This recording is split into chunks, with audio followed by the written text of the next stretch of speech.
dans l'urgence, nous voudrions maintenant que ceux qui sont emprisonnés, qui ont été placés bien avant le mandat de dépôt du juge d'instruction, soient libérés, parce qu'il y a vice de forme. Ces gens-là ont été d'abord amenés dans les prisons avant que le juge d'instruction ne soit saisi.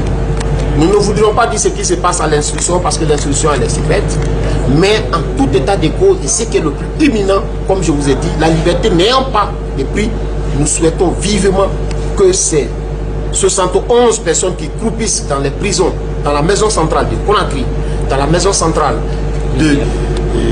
vu l'importance du sujet.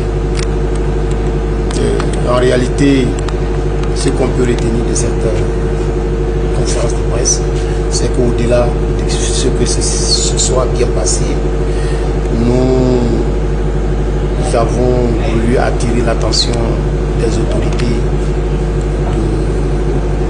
de l'état des faits qui est en train de sévir aujourd'hui dans toute la région de la forêt.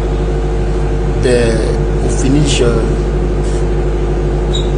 ça ne devient plus un problème régional, mais ça devient plutôt un problème national.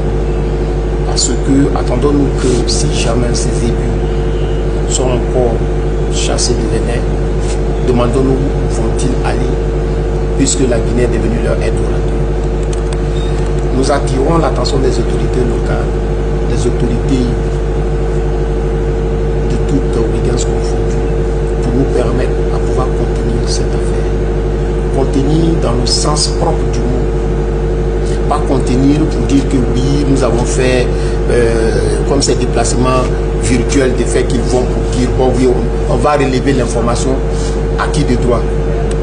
Ça ne peut pas continuer ainsi.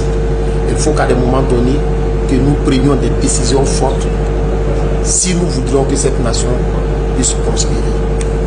En tout état de cause, nous sommes convaincus, nous sommes rassurés, nous sommes sûrs que les autorités locales, les autorités administratives, le gouvernement ou le nouveau gouvernement qui s'est mis en place fera de cette lutte leur bataille. Nous sommes convaincus que le chef de l'État donnera des instructions fermes à son gouvernement afin de pallier définitivement à ce problème des ébus qui ne fait que endommager, faire pleurer, rendre pauvres les paysans, les cultivateurs, n'est-ce pas? Qui dis-je,